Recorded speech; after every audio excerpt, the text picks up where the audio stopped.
এমনও হাজারো মেয়ে আছে যারা স্বামীর ভয়ে বৃদ্ধ বাবা মাকে একটু সাহায্য সহযোগিতা করতে পারে না টাকা দিয়ে। এই যে দেখুন, মেয়ে তার স্বামীকে নিয়ে গ্রামে মাকে দেখতে এসেছে। যখন চলে যাবে, মা তার মেয়েকে ঝুড়ি ভর্তি সবজি দিয়ে বলতেছে, মা গো, তুমি এই সবজিগুলা নিয়ে যাও, আর তুমি শহরে থাকো, এরকম টাটকা সবজি তো পাও না, তুমি রান্না করে খেও।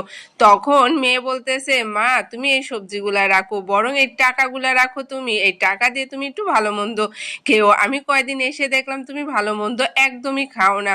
মেয়ে যখন মাকে টাকা দিচ্ছিল, দেখুন মেয়ের স্বামী রাগ করে চলে গেল। তখন মা বলতেছিল, মা তুমি আমাকে টাকা দিয়েছো, তা জামাই মনে হয় রাগ করেছে, তুমি এই টাকাগুলো নিয়ে যাও, না হলে জামাই তোমার সাথে ঝগড়া করবে। তখন মেয়ে বলতেছে, যা হবে আমি দেখে নেবো, মা তুমি এই টাকাগুলো রাখো আর একটু ভালো মন্দ খেও।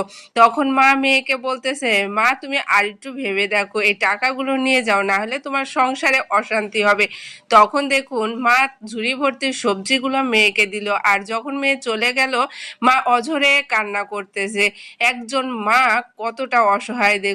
আর মেয়ে চলে গেলে সব মায়েরই কষ্ট লাগে। আর এদিকে দেখুন, এই বোনের স্বামী অপেক্ষা করছে এই বোনটির জন্য। আর যখন আসলো, তার মাকে টাকা দেওয়ার কারণে বিভিন্ন রকম কথা বলতে লাগলো, এবং তার মা সম্পর্কে বিভিন্ন রকম কথা যখন বলতে লাগলো, মেয়ে সেটা সহ্য করতে পারলো না। আর দেখুন, এই বোনটির স্বামী তখন মায়ের দেয়া ঝুড়ি ভর্তি সবজি সব ফেলে দিল এবং বলল, এই সামান্য সবজি নিয়ে তুমি মাকে এতগুলো টাকা দিয়ে আসলে, কেন দিয়ে আসলে? তাই বলে দেখুন এই বোনটির সাথে রাগ করতে লাগলো। আসলে কোনো মেয়ে যখন শোনে তার স্বামীর মুখে তার মায়ের বদনাম, তখনও কিন্তু কোনো মেয়ে সহ্য করতে পারে না। ঠিক তেমনি এই বোনটিও কিন্তু সহ্য করতে না পেরে এক প্রকার দেখুন তার স্বামীর গায়ে হাত তুললো। আর এই হাত তোলার পর দেখুন এই বোনটি খুবই কষ্ট পাচ্ছে, কেননা সে তার স্বামীর গায়ে হাত তুলেছে তার মায়ের জন্য। একদিকে তার স্বামীও কিন্তু খুবই আপন, এবং ওদিকে তার মাও কিন্তু আপন।